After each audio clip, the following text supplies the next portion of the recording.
you have some big shoes to fill when you take on someone like Muhammad Ali, or Cassius Clay, Muhammad Ali, who is known to be larger than life, but very introspective and connected and aware to Black people and Black issues.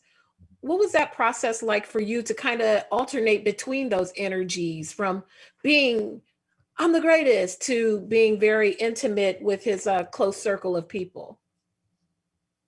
I mean, I think for me, it was just about capturing the essence of who he was and trying my best to honor the legacy that he left. I think he was someone that walked that tightrope and that line impeccably.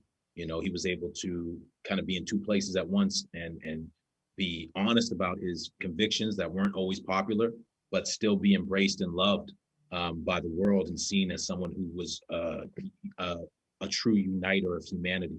You know, he was the people's champ, and he was a real brother to those who were fighting for justice and decency. And so it was an honor for me. What I appreciated greatly was some of the iconic shots. I'm a huge boxing fan.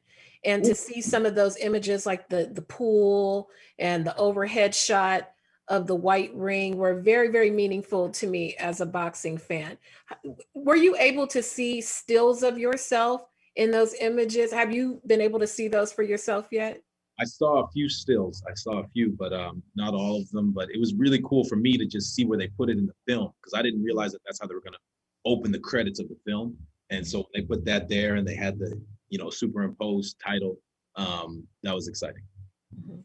The camaraderie between you and Aldis and your other co-stars, it's beautiful, and it really brings these characters to life. What was that chemistry between the four of you like on set shooting those very intimate scenes, a large number of them in that little room?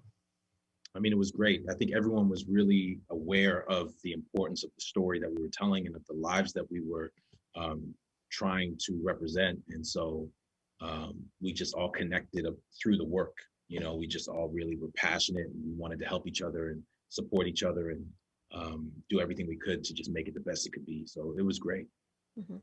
With preparing for this, how much did you immerse yourself into, say, Muhammad Ali's actual boxing career outside of the activism? Because I know sports fans will appreciate seeing those two things commingled with Oh, the telling of the story. yeah. I mean, I'm like you. Boxing is my number one sport. I love boxing. So I mean, playing Muhammad Ali was like a dream. I watched all his fights. I've watched every single one of his fights multiple times, most of them. Uh, the Henry Cooper fight, I probably watched it every day for a month.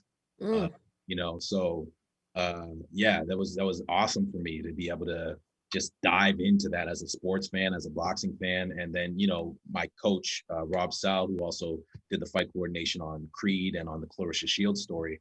Uh, I call him up to Mm. this day. I texted him this morning and was like, I want to know more about Hector Camacho, Macho Camacho Jr. And I want you to tell me about Sugar Ray Leonard. So like we talk about boxing, whether we're shooting a film or not. Like it was a real joy for me. Okay, well then one quick boxing question. Errol Mhm. Spence, Terrence I Crawford was gonna Jr. ask you. I was gonna ask you. Terrence Crawford. I got Terrence Crawford. Who you got? I am torn because I work in that media, so I'm going to keep it under wraps until it happens. But I Oh, had to ask. whoa. Are you do you live in Texas or Omaha? No, I'm in Los Angeles. Oh, so you're okay, fine. But I guess yeah, you can't be biased. That's fine. That's fine. Okay, well, we'll put you in the Twitter group then.